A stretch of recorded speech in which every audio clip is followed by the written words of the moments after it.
Seguimos repasando esta fecha de hoy, el 40 aniversario del 23F, con protagonistas, con personas que tuvieron mucho que ver en ese día y que estuvieron allí, canarios, como el caso de Jerónimo Saavedra, que en ese momento era diputado del Partido Socialista. Señor Saavedra, ¿qué tal? Muy buenos días. Buenos días. Bueno, ha dicho usted en alguna ocasión que pasó miedo y que recuerda sobre todo el silencio de esa mañana, de ese día. Sin duda, el miedo, pues yo creo que no lo había sufrido ante nada, y los disparos, el grito todos a tierra o todos al suelo, claro que crea miedo, y sin saber, pues yo no conocía a ninguno de los que allí estaban. Quizás algunos diputados habían oído hablar o algún comentario del tal Tejero, pero para mí era que no sabía qué es lo que estaba pasando. También tuvo usted una conversación con Eduardo Punset. ¿De qué hablaron ese día? Sí. No, ese día, yo es curioso, estaba pensando antes, que no sé por qué se celebra el 23 cuando debería celebrarse el 24, porque el 23 es un día tristísimo. Y solo la intervención del rey, que fue ya en las primeras horas de la madrugada del día 24, es cuando el 24 a las 10:30 de la mañana nos sueltan, de manera que yo festejaría más el 24 que el 23, porque el 23 lo considero un día triste. Por la mañana había ido yo desde Canarias con los habituales encargos de aquella época de llevar los tres cartones, dos de Rubio y uno de Corona, porque siempre los diputados abusaban de los canarios y decían, tráeme, ¿no?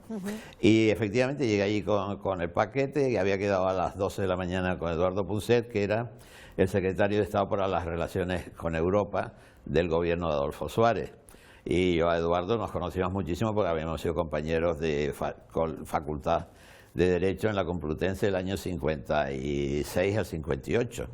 Y entonces estuvimos hablando y me dice, no, te he llamado porque me ha pedido el presidente Suárez que quiere redactar la carta de respuesta a las peticiones que la Junta Preautonómica Canaria le ha enviado acerca de qué es lo que queremos en el caso de que España se integre en la Unión Europea.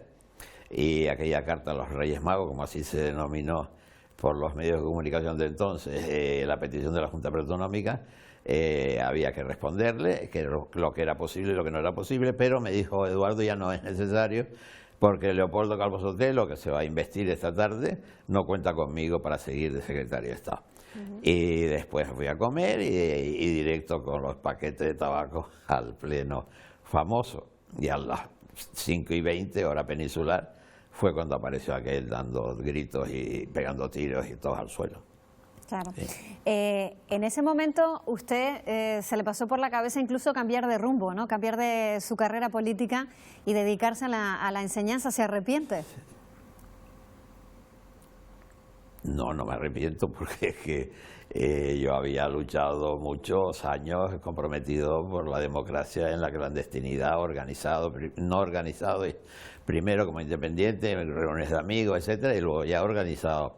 Cuando me vine a la Universidad de La Laguna en el año 70, ya volvimos a refundar el Partido Socialista en el año 72, y entonces llegar ahí y encontrarte con eso, dije, nos prohibían hablar con los diputados que teníamos a nuestra derecha. A la derecha yo tenía la diputada por Asturias, Ludivina, que era hija de un exiliado de México nuestro, de la Guerra Civil. Y por el otro lado estaba el diputado de Salamanca, ¿no? Y como nos prohibían hablar, ni un susurro, pues la cabeza empieza a trabajar, a recordar, y lo que me planteé era qué errores hemos cometido ahora en estos 4 escasos años que llevamos de democracia, encima con el terrorismo de la ETA.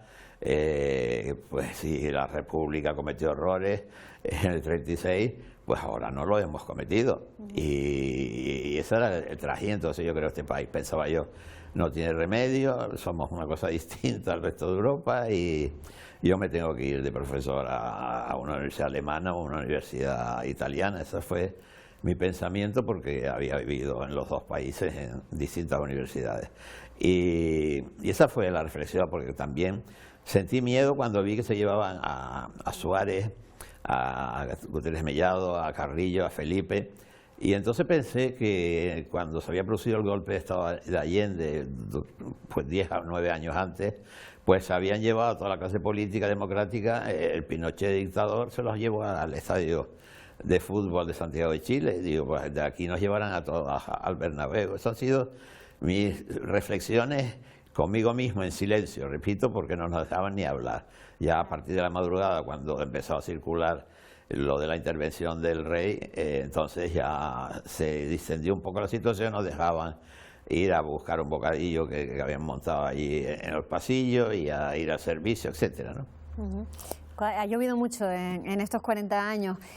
Alfonso Soriano nos hablaba de la intervención de Jesús González del Hierro desde aquí, desde la Capitanía General de Canarias, cómo terminó apoyando al rey y cómo intermedió incluso con Milán del Bosch para disuadirlo de que dejara de sacar los tanques a la calle, de que paralizara esa operación militar.